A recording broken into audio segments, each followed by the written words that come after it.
Pag pinagdikit mo to, sisindi yan. Kasi dumadali yung kuryente. Pero pag pagkalayo yan, hindi yan iilaw. Kailangan meron dito mag-connect para umilaw siya. Alright? Now, meron ako ditong tubig. Gagamit tayo ng patay ng tubig. Patay ito distilled water to eh. Ito ang, alam mo na, akala ni Brad, patay ng tubig ito. Diba? Sabi tubig ay buhay. 70% plus of our body contains water. Yung brain natin, 70% yan, water eh. Kaya importante ang water sa katawan natin. Okay? So, maglagay tayo ng water, consider itong basong tatlong to, katawan natin. Patay-patay natin yung sukat para fair ang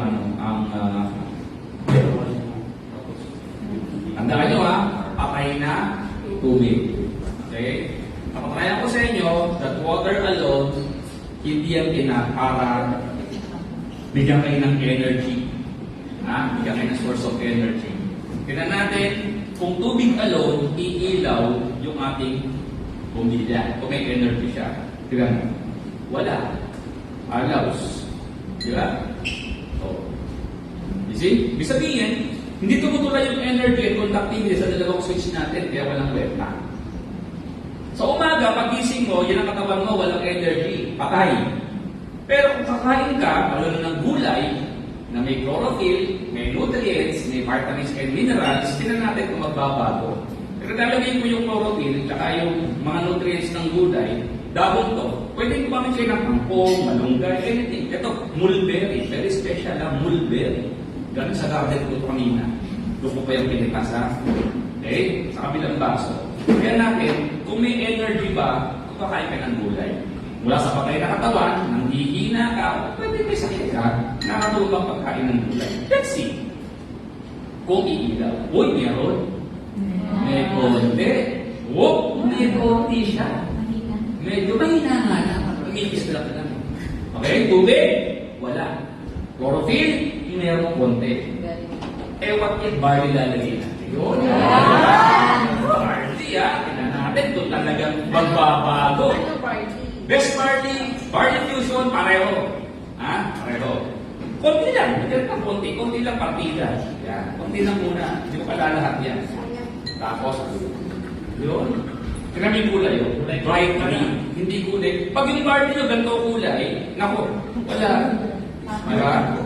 Anong barley po yan? Barley yan. Marami yan. Alam niyo diba? Parang amoy katol, no? Yung ibang barley, amoy katol, lasang putik, lasang mura. Konti lang nilagay ko, konti lang. Tubig alone, walang energy, walang kabuhay-buhay. With chlorophyll, may konti, may konti. Parang barley. Ang lakas! Ang lakas ng gano'n! Ang lakas ng energy! Ang lakas ng energy! Konti lang yun. Paano ilalahat natin? Ang lakas natin. Lahat natin yung 3.5 grams ng best barley ng Acebra.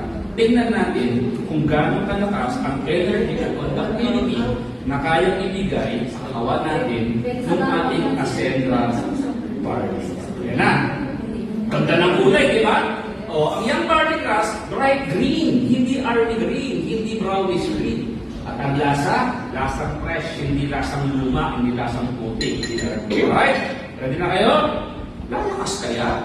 Tubig alone, walang kabuhay-buhay. Gulay, may konti. Pero pag barley, boom! Pwede pang brown out. Pwede ka mag-barley. Ang bilis na conductivity, napakabilis. Tayo kayo. Kasi kami. Kaso kami. Dahil may party tayo, pwede mag-party. Hawak mo ang pin.